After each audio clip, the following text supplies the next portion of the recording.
We're continuing Likutei Moharan, Torah Mem Vav, and Rabbeinu is saying that to pray to Hashem Yitbarach is a good thing for your memory, to help you to remember Hashem, Zachor, to remember Hashem, Ve'al Tishkach, and not to forget Hashem Yitbarach. When you talk, Mideda Beribo, Zachor Ezkirenu Od, as much as you talk to Hashem Yitbarach and you reveal your heart and you talk, so as much as you do that, you're going to remember Hashem Yitbarach more and more and more. That's the biggest gula for faith, is to talk to Hashem Yitbarach daily. That's the biggest thing, the biggest advice of them all. To really find Hashem Yitbarach is to be with Hashem Yitbarach, is to talk to Hashem Yitbarach. People thinking to themselves a lot that, like, even religious people with some kind of faith, they like spending certain hours in their life without Hashem. Oh, now I'm going to watch TV, now I'm going to read something, now I'm going to eat. And he's taking vacations, he's taking a break from his Avodat Hashem to go and to go and eat something, to go and forget about the troubling Hashem Yitbarach, that troubling Hashem Yitbarach that is keeping you awake all of the time. So when a person is rejecting Hashem Yitbarach, so on that it's written, Ta'azvenu yom ya'azveka yomayim, or yamim ya'azveka, that is even, it means days. If you leave Hashem for one day, Hashem going to leave you for a few days after it. And it's not as a revenge, it's a result. It means if you went from your house for an hour, now you want to go back, so you need to walk for at least an hour. It's reminding me of a joke that I once heard, that maybe I told you that joke. So you're going to laugh twice from the same joke. What's going to happen to you? Nothing. So there was a person that really had horrible issues with his wife, so he called a therapist and he told him, I don't know what to do. My wife, she's crazy, I'm losing my mind already, she's upsetting me every day. So the therapist over the phone, he realized it's not such a big deal. He told him, listen, if you're going to run 10 miles every day, I promise you, you're going to feel much better. Every day, run 10 miles, it's going to get better. He said, what, you sure? That's the advice? He said, yes, 10 miles every day, you don't know, you're going to feel much, much better. And the therapist is going to his work, and that person goes to his things, and after 1 week and a half, 2 weeks, so the therapist is saying to himself, hey, you know what, maybe I'll call him, I'll see what's going on. He haven't spoke with me for a couple of weeks. So he's calling him, and that person is so happy. He tells him, wow, I'm in heaven, you don't know, your advice, it was a life-saving. So he told him, yes, well, what's so life-saving in that advice? He said, I'm almost 200 miles from home. Every day I'm running another 10 miles. Things are getting just better and better. So now he needs to run back those 200 miles. If you want to go back home, you need to make all of that way back. If you sinned, now you need to do Teshuvah. You need to come back. You need to make all of that way. So, and sometimes a person, he let go of the brakes and he's falling so low. Now how you're going to drag yourself from that place? It's just going to get so long and so tired. It's just going to drain you. The way back going to be so hard. So if you leave Hashem, if you drop Hashem, even for one day, you need to make up for that day. How are you going to make up for that day? Sometimes it's impossible. There are things that you look back and you say, I cannot fix those things.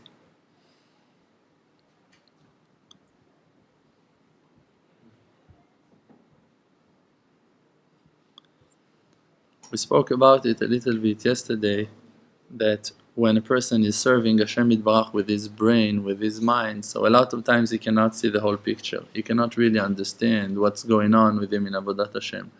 Only when the person is throwing away all of his wisdoms and is trying to count on Hashem with faith, to believe in Hashem Yitbarach in faith, so then he can spend all of his life, all of his time with Hashem Yitbarach. Only when you believe.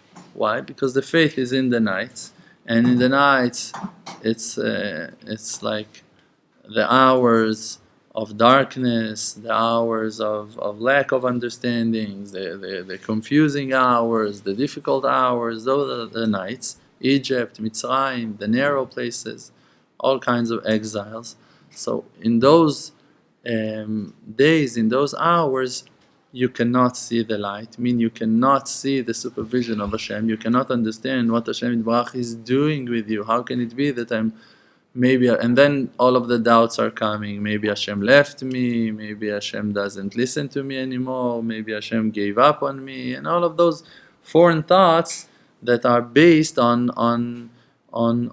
arrogant, on sadness. That Rabbi Nachman of Breslov is explaining that term. Sadness is saying when you're sad, it means that you're angry at Hashem Yitbarach on not listening to your voice, on not fulfilling your will. You're upset at Hashem Yitbarach, and now you choose to be in sadness. You say, okay, so you don't want to be with me, so I'm not going to be with you also. My life is not as happy as I want them to be, as perfect as I want, so I'm going to go to sleep now. That's your sweet revenge. I'm going to drink, I'm going to be sad, I'm going to cry. Yeah? It's all results of arrogance. Arrogance is a lie, because HaKadosh Baruch Hu is saying, En ani v'hu yecholin ladur b'makom echad. Me and him cannot live in one place, cannot be in the same place. So, on all of the sins, on all of the mistakes in Avodat Hashem, HaKadosh Baruch Hu is saying, I'm with you in your contaminated places. Shochen itam betoch tumotam.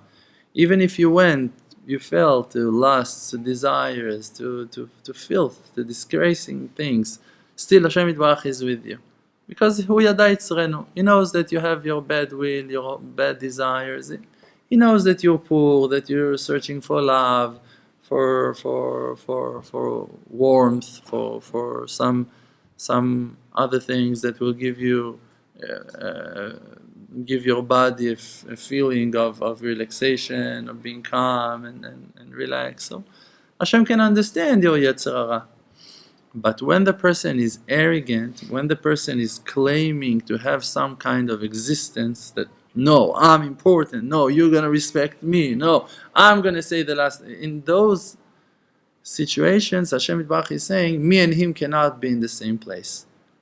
And why? What is so bad with the person that's looking for honor? Maybe we're going to understand that he was disgraced all of his life, and maybe he just needs a little bit of honor. The difference is that Hashem is saying to us, Dover shkarim lo yikon leneged enai. A person that is lying to me cannot stand in front of me. To be arrogant, to claim that you have some kind of power, existence, importance, in that moment, you're lying. You're saying something that is not true. If you say, hey, I'm weak, I'm hungry, I'm starving, I must eat something, and then you fall, so it's already humiliating you, and you feel the shame of falling to those places. If you have lust for women, for whatever, and then you're finding yourself failing in those things, you look at yourself after it and you feel the disgrace. You feel so low. You feel so stupid with yourself. And then you say, so actually Hashem Yitbarach haven't lost you when you failed to your lust and to your desires. But when the person is falling to arrogance, so he's actually not falling. He feels very strong, very powerful. He's saying to himself, no, I have existence, I have power, I'm strong, I'm powerful, I'm important. And he's lying because he's actually worthless, he's actually zero. He actually needs Hashem Yitbarach to succeed. If Hashem will not going to help him, he's going to fail for sure. But because that he is lying so hard to Hashem Yitbarach cannot be with him in the same place. And then the person is losing the connection. In that moment, the person is losing a connection in a way that you cannot lose the connection even if you fail in the worst things of them all. You have desire for money, you're afraid to be poor. Okay, you can always say, okay, what do you want from that person? He went through a very hard life. That person, he's chasing after women all of the time, he needs to be with women. you can understand the weakness of a person. Yesterday, a student of mine asked me a question. He said, I don't know what to say. I'm in a big problem. I'm fighting with my will to serve Hashem Yitbarach in the right way. That I know that the right way is to be holy, it's to be pure, is not to touch women, not to hug women. And I'm dating, I'm going to shidduchim, and I'm finding it very hard. For a few years I'm going dating, and I'm not finding my shidduch yet. And I lost my will even to go to shidduchim because it's just getting harder and harder. I don't find no. So he said, okay, for a Haredi person that grew like that, of course I'm not accepting that also, because everyone are human, you know. If you're Haredi, it doesn't mean that you're a robot.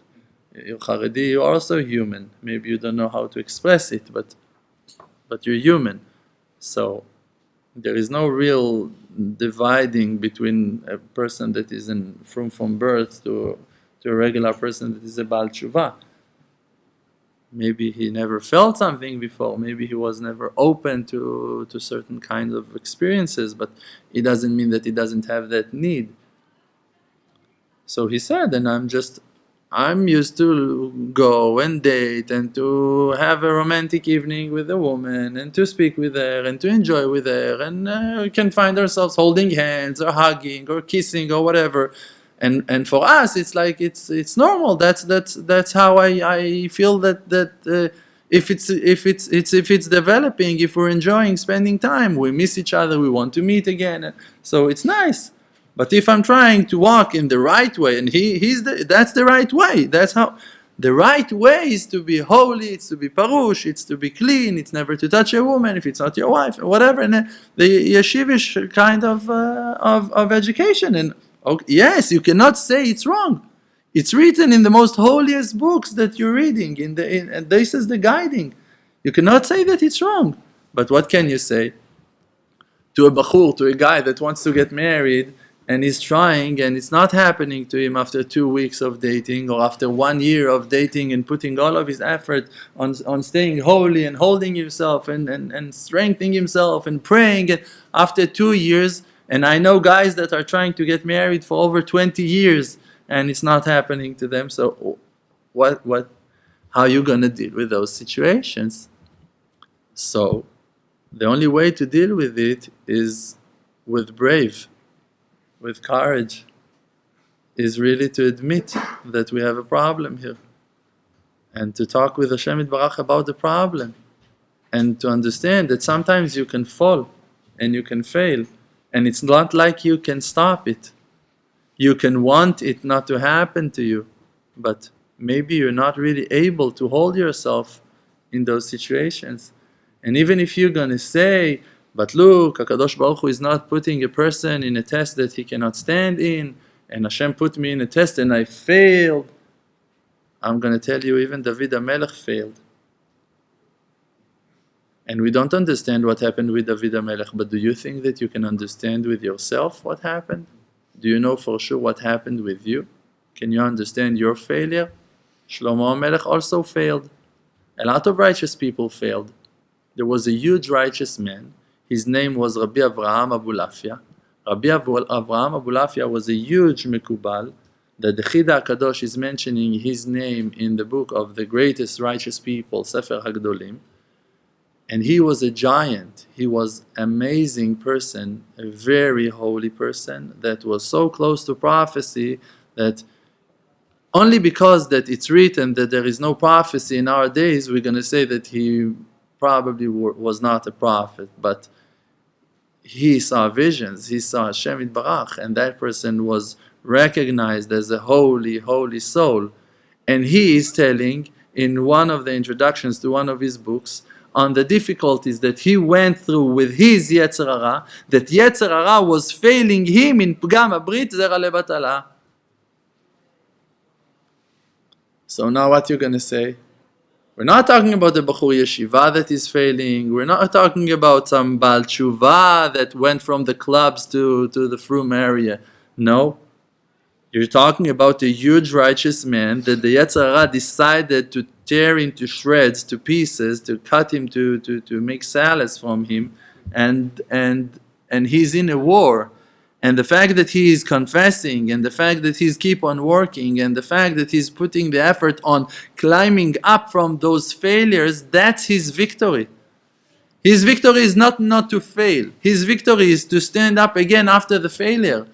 And a lot of righteous people, and we for sure can see that on ourselves, that a lot of time the test is not to fail, is to admit that you failed and to start again, like David HaMelech. That David HaMelech said, "You are right," to Natan HaNavi. He said, "I was wrong." And he made Teshuvah. And by doing Teshuvah, he taught all of Am Yisrael that every individual can do Teshuvah, can come back to Hashem, no matter how you failed, no matter how low you came. If a person understands that Hashem Yitbarach, He is Chafetz B'Teshuvah, He's desiring you to come back to Him, you will never gonna know no failure that's gonna take you down all the way. Because there is no despair in the world at all, like Rabbi Nachman of Breslev said. Any Yehush, there is no despair. From every place you reach, every low place that you came to, you can start again to build your life with the scars, with the bad blue marks, with the bleeding and broken. You can restructure your life. You can rebuild your life. You can redesign your life. You can rebuild your life. You can reborn. You can start your life again like nothing happened. You just need to focus on the future and focus in your avodah, in your effort. What Hashem wants for me. If now Hashem wants me to apologize and to do Teshuvah, that's what I'm going to do. Ideally, the person doesn't want to fail. Great, he wants to be righteous. But after the fact, after that it happened, you cannot ignore from the fact that Hashem Yitbarach brought you to that humiliation, to that situation that now you're standing maybe in a harder test than the test that you had before. Great, it doesn't matter. Now what is the test? To chase yourself on the past and to say, no, but I failed, but I messed up, and now look what happened, and what have I done? And being arrogant and selfish and in depression, and to let yourself drown in the sadness and black bitterness of the sorrow of not being righteous, and I failed. Who are you not to fail? Who are you not to fail? Why you assume that you're not supposed to fail? How you came to that thought even that you're supposed to stay holding that high level of being righteous and not to sin? Who are you not to sin? If Hashem is not helping you, you're going to sin. If Hashem is failing you, you're going to fail. If Hashem not going to hold you standing on your legs, you're going to fall down to the bottom. You won't have no strength to hold yourself. Only Hashem Yitbarach is the one that can give you power and give you life and give you hope and give you happiness and give you joy and give you health. So we need to set our mind into that purpose, that no matter what's going to happen with us, we're going to want to serve Hashem. The will, it's the highest level of them all. And all of the Torah mitzvot been given to us only for that purpose. That we're going to want Hashem, that we're going to desire Hashem, that we will not going to fall to no kind of depression, no matter how we failed, no matter what happened to you. David HaMelech was standing in a test that is impossible to understand. David HaMelech took his army to go and fight. And when they came back to the camp, they saw that the Amalekites came and kidnapped all of their wives and all of their children. And their camp was empty, the tents were empty. And the heroes, the soldiers of David HaMelech were so upset. They went crazy. They wanted to kill their king. They wanted to kill David HaMelech. Because of him, that he's taking us to all of his crazy wars. Now suddenly he's the enemy. Why? Because of their loss. He became 1 minute ago when they came back, he was their hero. Now that's it. Because they're not really straight. They're not doing the will of Hashem. They're not keeping, no. They're selfish, and whatever happens with them makes them upset and angry, and if they're succeeding so they're happy, and if they're failing so they're falling to depression, and this is why now they're upset with David. Great, he's the enemy because of him. You're not alive because of him. You're not breathing because of him. You're not eating because of him. You're not surviving and spiritually developing only because of him. All of that you forgot. Now you don't have the 1,000 shekels that you need. It's because of him. He didn't give it to me. That's arrogant. That's arrogant. So what David HaMelech was doing, it's written, V'yitchazek David b'Hashem Elokav. He was strengthening himself with Hashem. He ran to Hashem. He said, Hashem, save me. I don't have no more friends. I don't have my wife with me. I don't have my children with me. I'm all alone. Okay, so Hashem, can you give me the power? That's supposed to be your attitude. No matter what's going to happen to you. You can serve Hashem Yitbarach without wife, without children, failing every day in thousands of failures. So what? Is it changing the fact that Hashem Yitbarach, He loves you? Is it changing the fact that you can do Teshuvah? The fact that you failed again? Okay, so let's say that you failed again. And you know what? Even again, it happened to you even worse. What happened? Really, what happened? It's not permitting you and allowing you to sin in the future. Every person is saying, I'm going to sin and then I'm going to sin again. They're holding him back from completing his teshuvah. We're not talking about a person that is allowing himself to sin. We're talking about a person that every time that he fails, he feels regret on that. And he's going and doing teshuvah. We're talking about holding the way of teshuvah. So when you failed and then you feel regret and sorrow on your mistake and on your failure, and then you go to Hashem and you confess.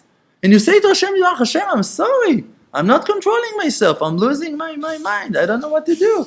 Every time I'm tired, losing my mind. Every time I'm hungry, losing my mind. Every time I'm a little bit scared and upset, losing my mind. Hashem, help me to control myself. Give me the power. If you do that, you will never gonna finish. You will never gonna die. You're never gonna fail completely.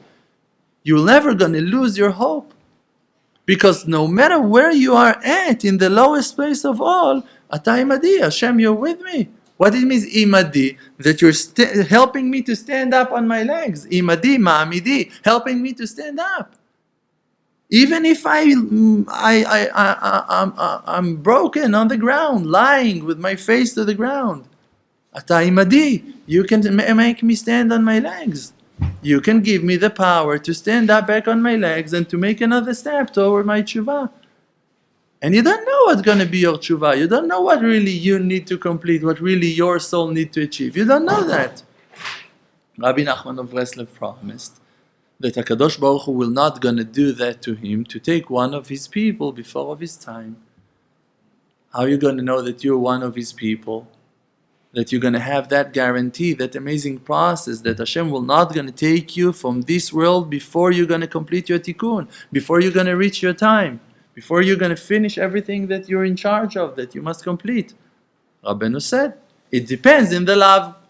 What it means, you need to love the Rebbe. You need to love your rabbi. If you love Rabbeinu HaKadosh, you're one of his people. It depends in the love. If you love him, he loves you. That's it. When you love the Rebbe, when you open the Likutei Moharan and you say, wow, thank you Hashem for that opportunity. If you go to the field and you feel appreciation to Rabbeinu, thank you Rabbeinu. If you have connection of love with Rabbeinu that you feel like, oh, thank you. That's it. In that moment, you're one of his people. You're one with him. You're baked in his heart, inside of his heart. And in what it depends, in how much you're going to love him.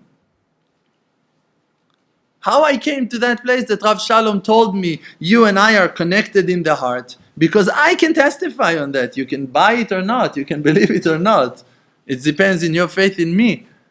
But I'm telling you that I loved Rav Shalom in those hours in a way that no one of his family loved him like that I loved him, like I love him. No one, I'm telling you, his children, his wife, his students, no one. You can believe it or not, I don't mind. I don't care also. I'm just talking from the heart. I know what I gave to that person, to this righteous man. I know how much I was ready to sacrifice. I know how much I sacrificed. I know how I was giving all of my being to him and was not considering my comfort for a moment in my relationship with him. I believe that you cannot grab it. I believe that you cannot really understand what it means. But it meant that I was ready to throw everything to the garbage every moment and not to upset him and just to make him happier. And it means to have nights on nights without sleep and live life of poverty and not having shlom bayit and going through hell with my family. Hell. Hell. In the beginning of my teshuvah, my father wanted to kill himself. He wasn't able to deal with my teshuvah at all. And I chose Rav Shalom over my family. I chose Rav Shalom over my parents, over my brothers, over my friends, over my past, over my financials, for sure, big time. I want to say it wasn't a test, because it wasn't a test, but there were a lot of tests involved in it. It wasn't a test because I chose always that I'm going to do it no matter what. Even if I was facing the wall in 1,000 kilometers an hour, and here is the wall, I wouldn't care. I would go into that wall, and I never died. Like my wife told me, you like a flea? You say, parosh, that a flea? She said, no one can kill you. You're just jumping from one place to the other. Unique wife. Why? Because when you want Hashem, you're going to deal with it. So what? You're going to lose your arm. Okay. If you're going to, in the middle of the war, you lost your arm. Now, if you're going to start thinking, hey, what am I going to do? I lost my arm. And you're going to lose your mind over that arm, you're dead. You're not going to make it out. Really, you lost your arm in that battle. But you can lose your life also. If you're going to drop that hand and just going to make sure not to die and just going to run forward to hide yourself or to save yourself or to conquer or to keep on fighting, you're going to survive. You're not going to die. I had a teacher that was a soldier in Golani in the army. He was fighting, I don't remember in which war. He'd been shot 26 or 29 bullets into his body. He lost his leg in that war. He said, I felt like a mosquito is biting me. And he kept on fighting with 26 or 29 bullets in his body. All of his back, all of his legs, all of his body full with holes. You see the person, you don't understand. What? How you went out from 26 bullets into the person's body. And he went out from the war like nothing, without a leg. He lost his leg in the war. You know what he was doing as a teacher? He was moreli tamlut, I say, exercise teacher. He was such a powerful person, a hero, without a leg. He was playing with us soccer. He was beating us. He was winning always. He was laughing at us with one leg, running like that, jumping all over the yard, the court. Crazy. Why? Because the person had only one thing. He wanted to live, and that's it. And he's going to live. That's it. People that have the dedication, they have a will, they have a desire, nothing can kill them. I explained to you that once about the power of teshuvah when the person accepts the rebuke. Rebuke, insulting, is something that can kill a person. Why? When the person is arrogant. When he feels offended, he feels hurt. But when you're humble, like David HaMelech, and you know that it's all from Hashem, and you say, okay, Hashem told him to curse. So it's only words. But it's not only words. Sometimes those words can kill. Sometimes those words are like knives stabbing you. If you have physicality, if you have your being, if you're important, so you feel the blood runs out of your heart, of your face. But if you're just trying to learn what Hashem is aiming, what Hashem is hinting, what Hashem is telling me, you're going to observe and you're going to see exactly what are the points. And instead of being stabbed, you're going to be rebuked. You're going to learn the lesson. You're going to understand exactly to the point what Hashem is telling you on what really you need to do teshuvah. Like that I told you, that Rav Shalom said, if your wife, she curses you, she tells you you're a dog, you're pathetic, he is saying to himself, thank God that she doesn't know how much of a dog I am. She doesn't know even 5% of how horrible I am. She doesn't have a clue. She's telling you you're selfish, you think only about yourself, you're lazy. The truth is that she doesn't know. A friend of mine asked me a few months ago, he said, I'm suspecting maybe my wife, she cheated me. I told him, even if you haven't slept with no other woman, I tell you that you cheated her many, many more times than she cheated you, for sure. How many times you look at other women? How many times you were thinking about other women? You haven't touched one woman from the day you got married, for sure. You're holy as hell. How many times you cheated your wife? How many times you thought bad thoughts about her, that if she would be aware to those bad thoughts that you had on her, she would kill herself for sure? How many times you let her die? How many times you cursed her? So I told him, be quiet. Relax. Do teshuvah on what that you've done, instead of thinking what she done. Maybe. And you don't even know. About yourself, for sure you know. So go with that. Do teshuvah. Go work on your midot. Work on yourself. First of all, the person needs to want to work on himself. To take responsibility on himself. To be honest with the truth. With the real truth of how low you are. And how low you can get. And to call Hashem and to tell Him, please, Father in heaven, help me. I'm not controlling myself. I'm not able. And to start working on the will, to increase the will. To want Hashem Yitbarach, b'chol levavcha, to love Hashem. Even when He's rebuking, afilu notel et nafshecha, even if He's taking your soul. So what if He's taking your soul? What happened? So what happened, really? Let's say He came to take your soul. So what? What's going to happen? What's so bad about it? What? You're claiming that that soul is yours? Were you creating yourself in the creation? Were you the one that was in charge on the souls? You were the one that chose to make you to be who... You just got a gift to live in this world, and you should be very thankful to Hashem. And you should be very happy that Hashem Yitbarach is helping you and giving you life and giving you power and giving you happiness and giving you joy. And you just need to understand that you need to be only grateful. To have only gratitude. And if you feel that something is wrong, okay, so take the responsibility on it and do teshuvah. Because there are no suffering without a sin. Any surim belo avon. And even if you're suffering from your own craziness and you lose your mind and lusts are confusing you and desires and fears and mamash, you lose your mind, you're distracted and you're afraid and terrified. Okay, relax. If you're going to take those situations and go with them to the field, go with them to Hashem, you're going to start opening them up, talking.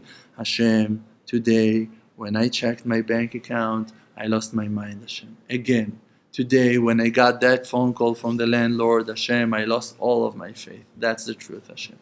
Please, Hashem, can you heal me?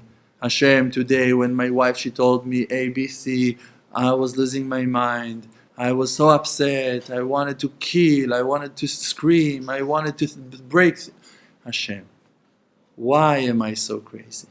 Why am I losing my temper, my happiness because of those nonsense? Help me to understand.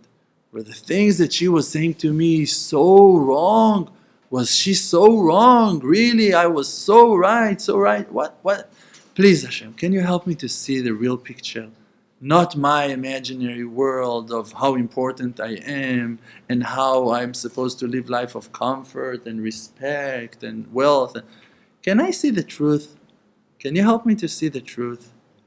When you're going to make those simple conversations with the Creator, you're going to understand that you owe so much and He gave so much already, that you're going to feel so good with what that you have. You're going to come back to your happiness.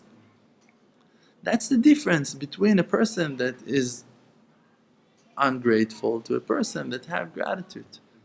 Such a huge difference. Moshe Rabbeinu, no matter what he have, no matter what he receives, he always feel like it's a free gift. It's matnat chinam. That's how he feels. He got something, wow, Hashem, you don't owe me anything and you give so much bounty.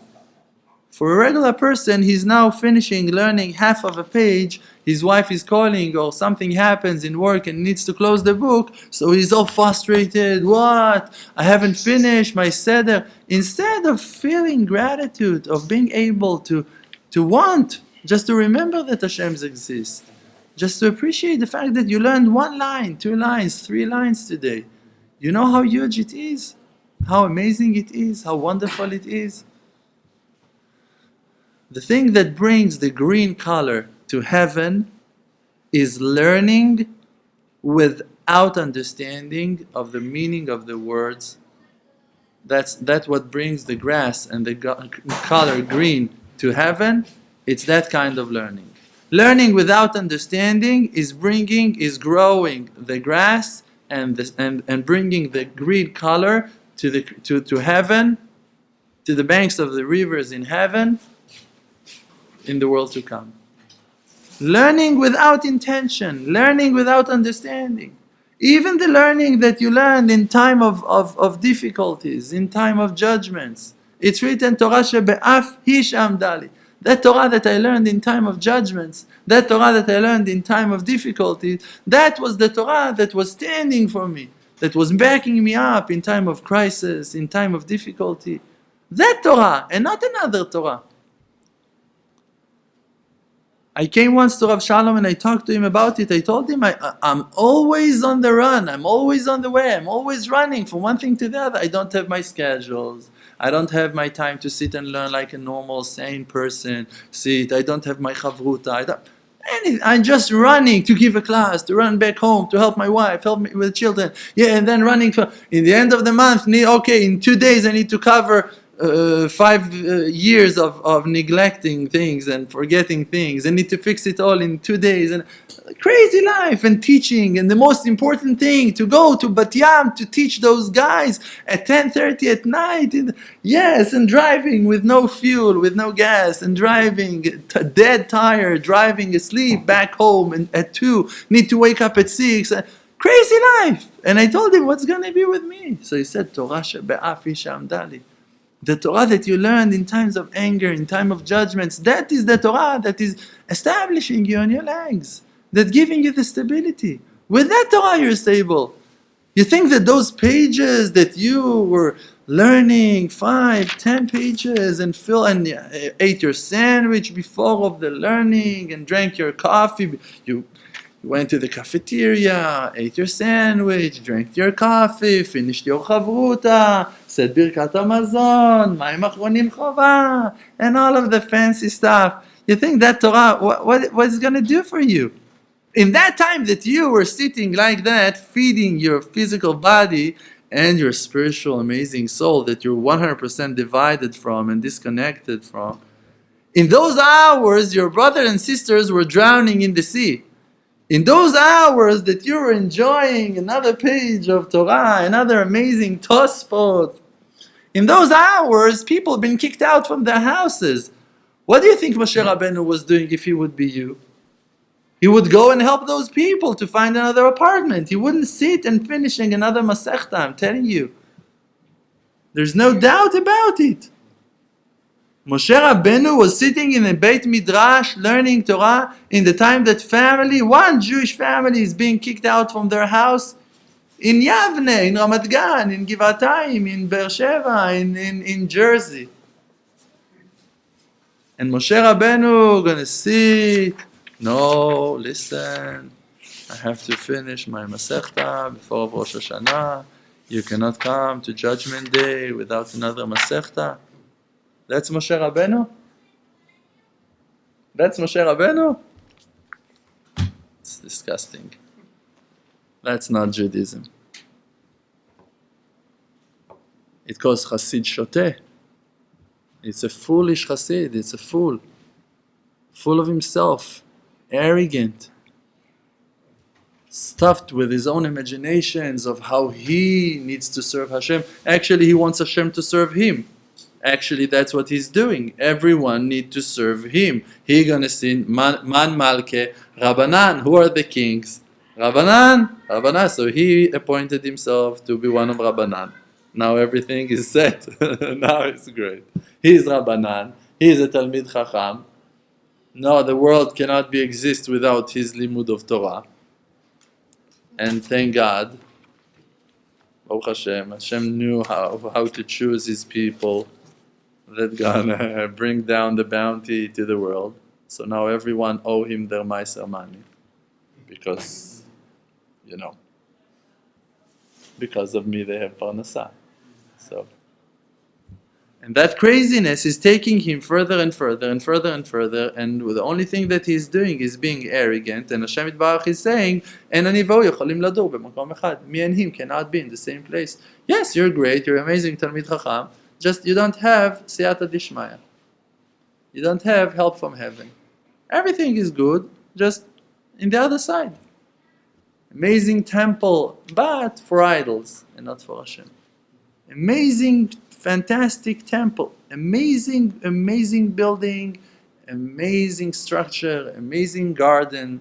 Amazing priests. Amazing white cloaks. Amazing smells of incense. Amazing.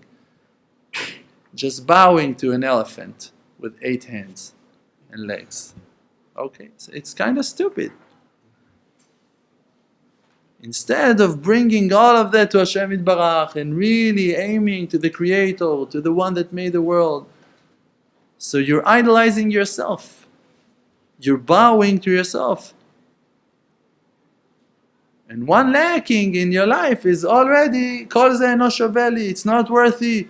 No, if I need to finish my schedule in the middle, if I cannot finish this masechta, now we're going to hate his wife, going to hate his children, going to hate his rabbi, going to hate everyone. Because everyone's supposed to work for him, everyone's supposed to. So you understand why Hashem Yitbarach is dropping those people. And this is why the Gemara is saying, Yizaharu b'bnei amei haratzot, b'bnei aniyim, ki mehem tetzeh Torah. You need to be careful to respect the ones that are coming from the poor families, the ones that are Baalei Teshuvah, because from them the Torah is going to come out, going to be revealed. Mitzion tetzeh Torah, Dvar Hashem Yerushalayim. Why from them? Because they're humble. Because they really appreciate every page of Gemara that they learn. They can really understand and appreciate every verse, every time that they've been to Uman. Wow, thank you Hashem. Every time I said Tikkun HaKlali, thank you Hashem. I've been to the mikveh, thank you Hashem. Couldn't be better than that. Amazing, thank you. You had a wonderful evening with your family. You're full with gratitude. There are people, Beten Rashaim Tichsar. Nothing is satisfying them. No matter what they're going to receive, it won't make them happy. They're going to be rich, they don't have enough. They're going to be married, no, she's not enough. They're going to have children, no, they're not good kids. And nothing is good enough for them. You cannot satisfy them.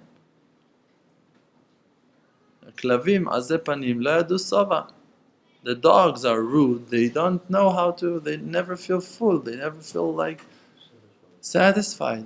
Always hungry, always need to fulfill the lust, the desires, to more and more and more, conquer the world, and left themselves with empty hand in the end of that crazy journey. Ezeu Ashir, who is a rich person? Sameach bechelko, that is happy with his share. Which share? Ki chelek Hashem amo, the share of his nation, it's him. He is your share. He is your chelek Eloka mimal, your soul. Even if you're naked, just you have your soul. You have chelek Eloka mimal. You have your soul. That's it. You're happy with your soul. Without having anything. You don't have food on your plate. You're naked, standing barefoot on a dry, frozen land. You're alive. Thank you, Hashem, that I'm alive.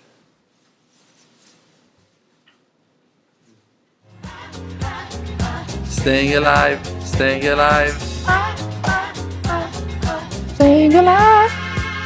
Thank you for coming. Thank you for this Thursday wonderful class in the Emunah Center, Jerusalem. See you next week.